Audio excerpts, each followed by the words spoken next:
Para raw makabawas sa dami ng sasakyang nagpapasakit ng trapiko sa Katipunan Avenue, magpapatupad ng shuttle service program ang Ateneo de Manila University kasama ang MMDA. May ulat on the spot si Rida Reyes. Rida? Rafi, formal na nga ang nilagdaan kanina ng MMDA at ng Ateneo de Manila University.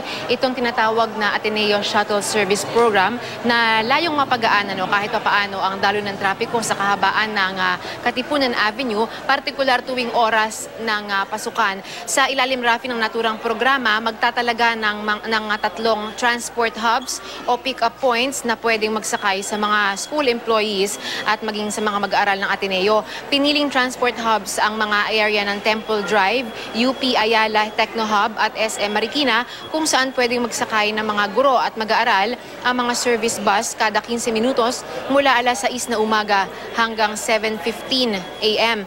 Layo nito na maiwasang dumaan pa ang mga pribadong sasakyan sa kahabaan nitong Katipunan Avenue para lamang ihatid ang mga guro at mag-aaral. Aminado, Rafi, ang Ateneo na nasa 4,000 raw na private vehicles ang pumapasok sa loob ng kanilang campus tuwing umaga na nakakadagdag nga naman daw sa volume ng trapiko sa Katipunan Avenue tuwing rush hour. Nakikonsulta na rin naman daw ito sa mga magulang na mga mag-aaral at marami naman daw ang pumayag sa naturang sistema. Titiyakin daw ng MMDA na magmamando ito sa mga transport hubs para matiyak ang seguridad ng mga mag-aaral dito. Malaking tulong yun. Kasi unang-una problema natin dun sa mga schools is the number of vehicles na pumapasok sa mga schools. Gagawa tayo ng paraan in order to secure this. Rafi, bukas ng umaga, formal na uumpisahan o ilulunsad itong naturang sistema, itong Ateneo Shuttle Service Program. At magiging available muna ito initially sa mga junior at senior high school students ng Ateneo. Rafi. Rida, dun sa scheme na yan, kapag naging matagumpay ba, i-replicate sa ibang mga eskwelahan? Dahil marami tayong mga eskwelahan na ganyan din yung nagiging problema. Kapag pasukan o kay labasan ng mga estudyante, talaga namang nagsisikip yung dali ng mga sasakyan sa mga eskwelahang ito, Rida.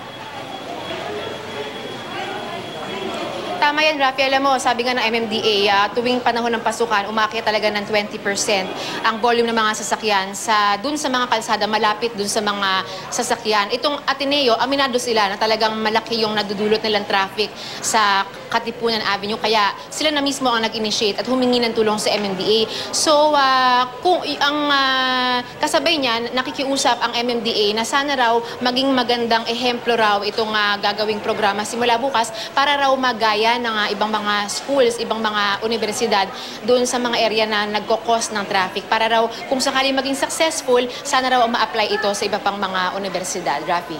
Rida, paano ulit yung detalye nitong scheme na ito? Saan sasakay yung mga estudyante at saan magmumula itong mga shuttle service na papasok nitong Ateneo? Okay, merong tatlong transport hubs para sa mga Ateneo students. Yung Temple Drive, UP Techno Hub, SM Marikina.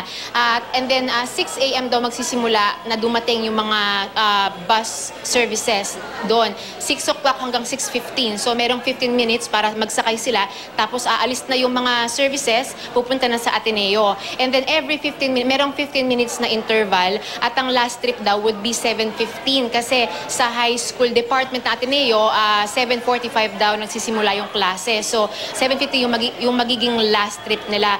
Ang sabi naman MMDA, hindi pa rin naman exempted sa traffic itong mga school bus nito. Wala namang magiging special lanes para sa kanila. Dadaan pa rin sila sa Katipunan Avenue. Pero ang gusto nilang ma-attain dito, kahit pa paano mabawasan yung mga private vehicles na babagta sa Katipunan Avenue para lang maghatid ng mga estudyante papasok sa eskwela. Rafi. Pero itong mga hub areas sa Rida, of course, mamanduhan ito ng mga MMDA personnel at hindi naman siguro magsisikip. Dito naman lilipat yung pagsisikip ng dali ng mga sasakyan na Rida, yun naman ang kailangan nilang iwasan. Yeah.